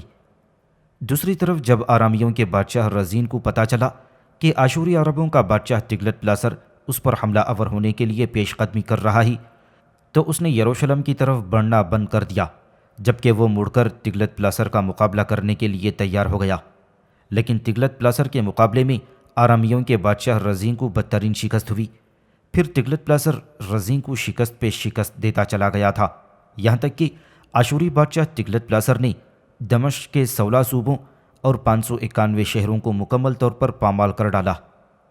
ان جنگوں میں بربادی کا ایسا نقشہ پیش آیا جیسے سیلاب آ گیا ہو اور آدمیوں کی جگہ ملبے کے انبار چھوڑ گیا ہو۔ چھوٹے بڑے شہروں کو فتح کرنے کے بعد آشوری بادشاہ تگلت پلاسر عین دمشق کے سامنے اپنے لشکر کے ساتھ آ کر خیمہ زن ہوا۔ پھر وہ دمشق شہر پر حملہ آور ہوا۔ آرامیوں کے بادشاہ رزین نے شہر سے باہر نکل کر آشوری بادشاہ تگلت پلاسر کا مقابلہ کیا، لیکن رزین کو بدترین شکست ہوئی۔ اس جنگ میں آرامیوں کے بادشاہ رزین کو موت کے گھاٹ اتار دیا گیا۔ اس طرح آرامیوں کی اس سلطنت کا بھی خاتمہ ہو گیا اور اس کے سب علاقوں پر آشوری عرب قابض ہو گئے تھے۔ اتنا کہنے کے بعد یوناف تھوڑی دیر کے لیے رکا، پھر وہ دوبارہ کہتا چلا گیا، سنو کیرش، گو آشوریوں کے ہاتھوں آرامیوں کی سلطنت کا خاتمہ ہوا تھا۔ ان کی سیاسی اور فوجی پیش قدمیاں بھی ختم ہو گئیں، لیکن ان کی تجارت اور تہذیب پرامن مداخلت بعد میں بھی جاری رہی۔ آرامی تاجروں کے قافلے پورے شام اور صحرائے عرب میں کافی عرصے تک پھیلے رہے۔ تجارت کی غرض سے شمالی سمت یہ لوگ دریائے دجلہ کے منبع تک پہنچے اور نینوا اور بابل میں انہوں نے اپنے بڑے بڑے تجارتی مراکز قائم کر لیے تھے۔ صدیوں تک بری تجارت انہی آرامیوں کے قبضے میں رہی، جس طرح بحری تجارت ان کے کنانی بھائیوں اور حلیفوں کے قبضے میں رہی تھی، اسی طرح بری تجارت پر آرامیوں کا قبضہ رہا۔ آرامی تاجر کنانیوں سے ارغوان اور افریقہ سے زر گلکار پارچوں کے علاوہ تانبا، آبنوس اور ہاتھی دانت وغیرہ خریدتے تھے۔ سمندر کی چیزیں یعنی موتی بھی لیتے تھے، جن کے لیے کسی زمانے میں خلیج فارس کو کافی شہرت حاصل تھی۔ ان چیزوں کی خرید و فروخت سے آرامی تاجر بڑی دولت کماتے تھے۔ تجارت کا یہ سلسلہ اب بھی آرامیوں کے ہی ہاتھ میں تھا۔ یوناف جب یہاں تک کہہ کر خاموش ہو چکا تو کیرش بھی بیچ میں بول پڑی اور کہنے لگی، میں آپ کی بہت مشکور اور بےحد ممنون ہوں کہ آپ نے میرے لیے حوریوں، اموریوں اور آرامیوں پر روشنی ڈالی۔ آپ تھوڑی سی زحمت مزید کریں اور آرامیوں کے مذہب سے متعلق بھی روشنی ڈالیں۔ اس پر یوناف پھر کہنے لگا، دیکھو کیرش، اپنے حوری اموری اور اشوری بھائیوں کی طرح آرامی بھی دیوی دیوتاؤں کی پوجا پاٹ اور پرستش کرتے تھے۔ ان کے سب سے بڑے دیوتا کا نام ہدو تھا۔ یہ بجلی اور رعد کا بھی دیوتا تھا۔ اس کی ایک صفت مہربانی کی تھی، یہ مہ برساتا جس سے زمین میں قوت نمو بڑھتی تھی، اور اس کی ایک صفت قہر کی بھی تھی، اس لیے کہ یہ طوفانوں اور سیلابوں کی شکل میں نمایاں ہوتا تھا۔ اس دیوتا کا ایک لقب زیمو بھی تھا، یعنی گرجنے اور برسنے والا۔ دیوتا کو ایک بیل کی پیٹھ پر بحالت قیام دکھایا جاتا ہے اور اسے تخلیقی قوتوں کا نشان بھی سمجھا جاتا ہے۔ آرامیوں کے اس سب سے بڑے دیوتا کا بہت بڑا معبد ہیراپولی شہر میں تھا، اور شام و لبنان کے دوسرے شہروں میں بھی اس کے بہت سے ہیکل اور معبد تعمیر کیے گئے تھے۔ شام کے زراعت پیشہ لوگوں کو اس دیوتا سے بڑی محبت تھی۔ آگے چل کر اس دیوتا کے ساتھ سورج کی کرنوں کو بھی شامل کر دیا گیا، اور اس کے سر کو سورج کی کرنوں سے آراستہ کرنے کا سلسلہ شروع کیا تھا۔ سورج کی کرنوں والے سر کے ہدو کا سب سے پہلے معبد بالبک شہر میں تعمیر کیا گیا تھا۔ ہدو کے مقابلے میں آرامیوں کی سب سے بڑی دیوی اتاغاتس تھی، جو ہدو کی بیوی خیال کی جاتی تھی۔ یونانی اور رومن اسے شامی دیوی کہہ کر بھی پکارتے تھے۔ یونانی اور رومن اس دیوی اور اس کی پوجا پاٹ سے ایسے متاثر ہوئے تھے کہ پہلے یہ دیوی یونان پہنچی اور یہاں بھی اس کی پوجا پاٹ شروع ہو گئی۔ یونان سے اس دیوی کے بت اٹالی جا پہنچے، اور اٹالی میں بھی اس دیوی کے لیے مندر اور جگہ جگہ یادگاریں تعمیر کی گئیں۔ ایک یادگار میں اٹالی کے اندر اس دیوی کو ایک تخت پر بٹھایا گیا ہے، اور دو جانب دو شیر ہیں۔ اس دیوی کے پروہت عام طور پر خواجہ سرا ہوا کرتے تھے۔ یہاں تک کہتے کہتے یوناف کو رک جانا پڑا تھا، اس لیے کہ اسی لمحے ابلیکا نے اس کی گردن پر لمس دیا تھا۔ لمس دینے کے بعد قبل اس کے کہ ابلیکا کچھ بولتی، یوناف پہلے ہی اسے مخاطب کرتے ہوئے کہنے لگا، ابلیکا، تم نے بر وقت میری گردن پر لمس دیا ہے۔ مجھے تمہارا ہی انتظار تھا۔ میں تمہاری طرف سے رہنمائی چاہتا تھا کہ ہمیں کب اور کس وقت نتیاس کے پراسرار محل کا رخ کرنا چاہیے۔ اس پر ابلیکا کہنے لگی، سنو یوناف، تم اور کیرش آج شام کے وقت نتیاس کے پراسرار محل کا رخ کرو، اور ہاں، میں تمہیں یہ بھی بتا دوں کہ آج اس محل کے اندر قیام کرنے والی سلیوک اور اغیار کی روحوں کو نواحی بستیوں کے لوگوں کی طرف سے بکرا پیش کیے جانے کا دن ہے۔ پھر دیکھو وہ دونوں کیسے بکرے کو ادھیڑ کر کھا جاتے ہیں۔ اس پر یوناف نے پوچھا، ابلیکا، کیا ہم دونوں کو اپنی اصلی صورت و شکل میں نتیاس کے محل کا رخ کرنا چاہیے؟ ابلیکا پھر کہنے لگی، ہاں، تم دونوں اپنی اصلی شکل و صورت میں نتیاس کے محل کا رخ کرو، اور دیکھو کہ اس کے اندر قیام کرنے والی سلیوک اور اوغار تمہارے ساتھ کیا سلوک کرنے کی کوشش کرتے ہیں۔ اس کے بعد ان کے خلاف کوئی اقدام کرنے کی کوشش کریں گے۔ اس کے ساتھ ہی ابلیکا ہلکا سا لمس دیتی ہوئی علیحدہ ہو گئی۔ اسی روز شام سے تھوڑی دیر پہلے یوناف اور کیرش سرائے کے کمرے سے نکلے اور نتیاس کے محل کی طرف چل دیے۔ راستے میں وہ یہودی درویش آرک کی جھونپڑی کے پاس رک گئے تھے۔ آرک اس وقت اپنے جھونپڑے کے باہر آگ کا الاؤ روشن کیے ہوئے بیٹھا تھا۔ یوناف اور کیرش دونوں آرک کے قریب آن کھڑے ہوئے۔ آرک تھوڑی دیر تک بڑے غور سے ان دونوں کو دیکھتا رہا، اور پھر پوچھنے لگا، سنو ان سرزمینوں میں خطرات میں پڑنے والے دونوں اجنبیوں، اس وقت جب کہ شام کا اندھیرا پھیلنے والا ہے، تم دونوں نے کدھر کا رخ کیا ہے؟ اس پر یوناف کہنے لگا، اے آرگ، میرے بزرگ، ہم نے تمہارے دائیں جانب جو بستی ہے اس کی سرائے میں قیام کر لیا ہے۔ اب ہم دونوں میاں بیوی بابل کے ساحر نتیاس کے محل کی طرف چل دیے ہیں، تاکہ اس کے اندر جو نتیاس نے ایک سحر اور اسرار پھیلا رکھا ہے اسے جاننے کی کوشش کریں گے۔ یوناف کے ان الفاظ پر آرک کا چہرہ پیلا پڑ گیا تھا۔ کچھ دیر تک گردن جھکا کر وہ کچھ سوچتا رہا، اور پھر کہنے لگا، دیکھو میرے عزیزوں، تم دونوں میاں بیوی کیوں اپنے آپ کو موت اور ہلاکت کی وادی میں ڈالتے ہو؟ تمہیں اس سے کیا غرض کہ نتیاس کے بنائے ہوئے اس محل میں کیا ہوتا ہے، کس نے وہاں قیام کر رکھا ہے؟ اگر اس کے اندر کوئی طلسم، کوئی اسرار ہے تو تمہیں اس سے کیا؟ ہوتا رہے۔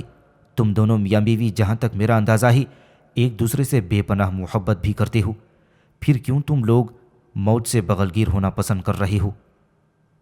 اس پر یوناف کہنے لگا، اے بزرگ آرگ، ایسی کوئی بات نہیں۔ میں تمہیں یقین دلاتا ہوں کہ ہم دونوں میاں بیوی نتیاس کے محل میں داخل ہو کر صحیح سلامت باہر نکلیں گے اور تمہارے پاس آ جائیں گے۔ اس پر آرگ فوراً بولا، موسیٰ کا رب ایسا ہی کرے۔ میں تم دونوں کی سلامتی کی بھی دعا کرتا ہوں، اور ساتھ ہی تمہیں ایک تنبیہ بھی کرتا ہوں۔ اس پر یوناف نے فوراً پوچھا، کیسی تنبیہ؟ جواب میں درویش آرگ پھر کہنے لگا، دیکھ اجنبی، میرے خیال میں تو جانتا ہوگا کہ نتیاس کے محل میں سلیوک اور اوغار کی روحیں قیام کیے ہوئے ہیں۔ ان علاقوں میں سلیوک کی روح صرف ایک کے لیے ہمدردی رکھتی ہے، باقی سب کی بدترین دشمن ہے، اس لیے کہ سلیوک اور اوغار کی روحیں آدم خور ہو چکی ہیں، اور جو بھی محل کے اندر جاتا ہے وہ ان کا لقمہ تر بن جاتا ہے۔ اس پر یوناف نے پوچھا، دیکھو بزرگ، یہ سلیوک اور اوغار کس پر مہربان ہیں؟ آرگ پھر بتانے لگا، اے اجنبی، ان علاقوں میں ایک نوجوان ہے جس کا نام آتش ہے، سلیوک اور اوغار دونوں بس اس کے لیے مہربان اور مخلص ہیں، باقی سب کے لیے یوں جانو کہ وہ بدترین دشمن ہیں۔ اس پر یوناف نے پوچھا، یہ سلیوک اور اوغار کی روحیں آتش نام کے جوان پر کیوں مہربان ہیں اور اس کے ساتھ کیوں مخلص ہیں؟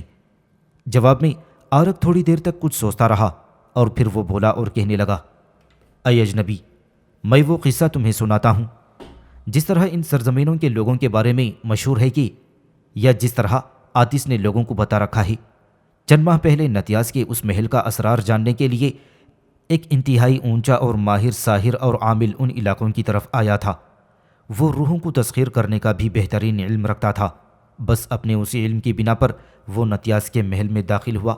حسب عادت سلیوک اور اوغار نے اسے اپنا لقمہ تر بنانا چاہا، لیکن اپنی مافوق الفطرت قوتوں کی وجہ سے وہ ساحر اور عامل سلیوک اور اوغار کے ہاتھوں سے بچ کر محل سے نکل بھاگا۔ وہ دریائے خابور کے کنارے پہنچا۔ ان دنوں برف باری کا موسم تھا۔ سلیوک اور اوغار نے رات کی تاریکی میں اس ساحر اور عامل کا تعاقب کیا کہ وہ ہر صورت میں اسے لقمہ بنانا چاہتے تھے اور اسے بھاگنے کا موقع نہیں دینا چاہتے تھے۔ دریا کے کنارے جا کر اس عامل اور ساحر نے اپنی جان ان دونوں سے بچانے کے لیے کوئی اپنا نیا عمل کیا، اور اس عمل کو کام میں لاتے ہوئے اس عامل نے سلیوک اور اوغار دونوں کو منجمد کر کے رکھ دیا تھا۔ اس ساحر کے عمل کی وجہ سے وہ دونوں حرکت نہ کر سکتے تھے۔ وہ عامل دونوں کو منجمد کرنے میں تو کامیاب ہو گیا تھا، لیکن سلیوک اور اوغار کی اس پر ایسی دہشت طاری ہوئی کہ وہ خود بھی منجمد ہو گیا، اور اسی دہشت کے مارے دریائے خابور کے کنارے دم توڑ گیا۔ اس عامل نے سلیوک اور اوغار دونوں کو دریائے خابور کے کنارے منجمد کر دیا تھا، لہذا برف باری میں وہ ساری رات وہیں پڑے رہی۔ تاہم سردی سے بچنے کے لیے سلیوک اور اوغار دونوں نے زہریلے سانپوں کی شکل اختیار کر لی تھی۔ کہتے ہیں دوسرے روز آتش نام کا نوجوان، کہ جس کے ساتھ ان دنوں سلیوک اور اوغار بڑے مہربان ہیں، صبح سویرے رفع حاجت کے لیے دریائے خابور کے کنارے گیا تھا۔ جب وہ فارغ ہوا اور دریا کے کنارے چہل قدمی کرنے لگا تو اس نے دیکھا کہ کنارے کے اندر دو چھڑیاں بالکل سیدھی کھڑی ہیں۔ آتش کو وہ چھڑیاں بھلی لگیں۔ وہ چاہتا تھا ان چھڑیوں کو جو دریا کے کنارے اتھلے پانی میں گڑی ہوئی تھیں نکال کر واپس بستی میں لے جائے کہ وہ چونک سا پڑا۔ نزدیک جا کر اس نے دیکھا وہ چھڑیاں نہیں بلکہ سانپ تھی، کیونکہ ان کے چہروں اور آنکھوں سے آتش نے انہیں پہچان لیا تھا۔ باقی سارے جسم پر برف پڑی ہوئی تھی، لہٰذا وہ سانپ کے بجائے چھڑیاں ہی لگتے تھے، جن پر برف پڑنے کی وجہ سے ان کی رنگت سفید ہو چکی تھی۔ آتش نام کے اس نوجوان کو جب یہ پتہ چلا کہ وہ چھڑیاں نہیں سانپ ہیں تو اس نے ان دونوں کو ہلاک کرنے کا فیصلہ کر لیا۔ وہ بھاگا بھاگا اپنے گھر گیا اور ایک لاٹھی لے کر آیا۔ وہ لاٹھی ان دونوں سانپوں پر برسانا ہی چاہتا تھا کہ اسے ایک آواز سنائی دی۔ دراصل یہ دونوں سانپ سلیوک اور اوغار تھے جو دریائے خابور کے کنارے منجمد کھڑے تھے۔ آتش جب لاٹھی برسانے لگا تو سلیوک جو سانپ کی شکل اختیار کر چکا تھا آتش کو مخاطب کرتے ہوئے کہنے لگا، دیکھ مہربان آتش، یہ جو دو سانپ تمہیں دکھائی دے رہے ہیں یہ دونوں میاں بیوی ہیں۔ اگر تم ان دونوں کو ہلاک کرنے سے باز رہو اور ان کے قریب ہی آگ روشن کرنے کا انتظام کرو تو سنو، یہ سانپ بے پناہ قوتوں اور بے پناہ طاقتوں کے مالک ہیں اور تمہیں ہر چیز سے نواز سکتے ہیں۔ یہ آواز سن کر آتش جہاں خوف زدہ ہوا تھا وہاں اسے تجسس بھی ہوا۔ اس نے پرانے داستان گوؤں سے کہانیاں سن رکھی تھیں۔ شیشناگ عمر کی ایک خاص حد تک پہنچ کر انسانی روپ دھار لیتا ہے، لہٰذا آتش کو بھی یہ شک اور شبہ ہوا کہ ہو نہ ہو یہ دونوں شیشناگ ہیں۔ اس نے چونکہ یہ بھی سن رکھا تھا کہ شیشناگ کے پاس بڑی دولت اور اموال ہوتے ہیں، لہٰذا وہ لالچ میں آ گیا اور سوچنے لگا کہ اگر وہ واقعی آگ روشن کر کے ان سانپوں کی خوشی کا باعث بنے تو ہو سکتا ہے کہ وہ اس کی زندگی سنوار دے۔ یہ سوچ کر آتش نام کے اس نوجوان نے دریائے خابور کے کنارے ادھر ادھر گھوم کر لکڑیاں اور گھاس جمع کی اور پھر ان دونوں سانپوں کے قریب اس نے آگ کا چھوٹا سا الاؤ روشن کر دیا۔ کہتے ہیں کہ آگ روشن ہونے کی وجہ سے اس عامل نے جو ان دونوں کو منجمد کرنے کا عمل کیا تھا وہ ختم ہو گیا، جس کے نتیجے میں سلیوک اور اوغار دونوں حرکت میں آنے کے قابل ہو گئے۔ آگ روشن ہونے کی وجہ سے ان کے جسموں پر جو برف جم گئی تھی وہ بھی جاتی رہی اور گرمی محسوس ہونے کی وجہ سے توانائی اور طاقت بھی آ گئی تھی۔ کہتے ہیں آتش کے دیکھتے ہی دیکھتے وہ دونوں سانپ دریائے خابور کے کنارے سے ہٹ کر ایک گڑھے کی طرف چلے گئے تھے۔ آتش تھوڑی دیر تک پریشان حال سا دریا کے کنارے کھڑا رہا، پھر وہ ان کے تعاقب میں بھاگا۔ جب وہ اس گڑھے کے قریب گیا جس میں وہ دونوں سانپ گھسے تھے تو وہ دنگ رہ گیا، اس پر خوف و لرزہ طاری ہو گیا۔ اس نے دیکھا کہ اس گڑھے میں سلیوک اور اوغار دونوں میاں بیوی کھڑے تھے، اور جو ہی آتش اس گڑھے کے کنارے گیا دونوں مسکرا کر اس کی طرف دیکھنے لگے تھے۔ اس کے بعد سلیوک نے آتش کو نتیاس کے اس پراسرار محل میں آنے کی دعوت دی۔ ان کے کہنے پر آتش محل میں گیا اور کہتے ہیں کہ آتش کو انہوں نے مال و دولت سے خوب نوازا۔ اب بھی آتش بے دھڑک اس محل میں جاتا ہے، سلیوک اور اوغار کی خدمت میں حاضر ہوتا ہے، ان کی خدمت بھی کرتا ہے اور ان کے پاس بیٹھتا بھی ہے اور ان سے خوب کھاتا پیتا ہے۔ بس یہی ایک جوان ہے جس کے ساتھ سلیوک اور اوغار مخلص اور مہربان ہیں، ورنہ یاد رکھو جو کوئی بھی نتیاس کے محل میں داخل ہوتا ہے لوٹ کر نہیں آتا۔ میری ان ساری باتوں کو نگاہ میں رکھنے کے بعد نتیاس کے محل کا رخ کرنے کا فیصلہ کرنا۔ میں ایک بار پھر تم دونوں میاں بیوی سے کہتا ہوں کہ اپنے ارادے سے باز رہو، اس لیے کہ نتیاس کے محل کے اندر موت ہی موت ہے، اس کے علاوہ وہاں کچھ بھی نہیں ہے۔ آرگ یہاں تک کہنے کے بعد جب خاموش ہو گیا تو یوناف کہنے لگا، دیکھو آرگ، تیری بڑی مہربانی کہ تو نے ہمیں اس قدر تفصیل بھی بتائی اور ہم نے نتیاس کے محل میں داخل ہونے سے روکا بھی، پر دیکھ ہم دونوں میاں بیوی بڑے جنونی ہیں، ہم جو ارادہ کرتے ہیں اسے تکمیل تک پہنچا کر رہتے ہیں۔ دیکھ آرگ، میں تجھے یقین دلاتا ہوں کہ محل میں داخل ہونے کے بعد ہم ضرور لوٹ کر تیرے پاس آئیں گے، پر اس محل میں داخل ہونے کا ارادہ ملتوی نہیں کر سکتے۔ ہم نے ہر صورت میں اس محل میں داخل ہونا ہے، اس یقین دہانی کے ساتھ کہ وہاں سے نکل کر واپس بھی آنا ہے۔ قبل اس کے کہ آرگ جواب میں کچھ کہتا، یوناف اور کیرش دونوں آگ کے پاس سے ہٹ کر نتیاس کے محل کی طرف چل دیے تھے، اس لیے کہ اب سورج غروب ہو گیا تھا اور چاروں طرف گہری تاریکیاں پھیل چکی تھیں۔ وہ ایک چھوٹی سی پگڈنڈی تھی جو نتیاس کے محل کی طرف جاتی تھی، جو درختوں، چھوٹی بڑی جھاڑیوں اور لمبی لمبی بھوری گھاس میں سے ہو کر نتیاس کے محل کی طرف جاتی تھی۔ اس پگڈنڈی پر یوناف اور کیرش تھوڑا ہی آگے گئے ہوں گی کہ کیرش چونک کر رک گئی، پھر وہ اپنا منہ یوناف کے کان کے قریب لے گئی اور کسی قدر پریشانی میں وہ یوناف سے کہنے لگی، یوناف میرے حبیب، میں ایسا محسوس کرتی ہوں جیسے کوئی پراسرار چیز جس پگڈنڈی پر ہم نتیاس کے محل کی طرف جا رہے ہیں اس کے پہلو با پہلو سانپ کی طرح سرسراتی ہوئی وہ بھی نتیاس کے محل کی طرف جا رہی ہو۔ آپ نے شاید اس پگڈنڈی پر چلتے چلتے غور نہیں کیا اور اس کی آواز کو سننے کی کوشش نہیں کی، لیکن میں اس کی سرسراہٹ اپنے پورے ہوش و حواس میں سن چکی ہوں۔ اس پر یوناف نے تھوڑی دیر تک غور سے کیرش کی طرف دیکھا، پھر کیرش کا حوصلہ بڑھانے کے لیے اس نے اپنے لبوں پر ہلکی سی مسکراہٹ بکھیرتے ہوئے کہا، کیرش، میں تمہارے ساتھ ہوں، تم فکر مند کیوں ہوتی ہو؟ چلو آگے بڑھتے ہیں، میں اندازہ لگاتا ہوں کہ یہ کیا چیز ہے۔ اس کے ساتھ ہی دونوں میاں بیوی پھر آگے بڑھنے لگے تھے۔ تھوڑا سا آگے جا کر یوناف رک گیا اور بڑی رازداری میں اور انتہائی دھیمی آواز میں کیرش کو مخاطب کرتے ہوئے کہنے لگا، کیرش، تمہارا اندازہ درست ہے، کوئی پراسرار قوت واقعی پگڈنڈی کے پہلو با پہلو ہمارے ساتھ ساتھ ایک عجیب سی سرسراہٹ بکھیرتی ہوئی آگے بڑھ رہی ہے۔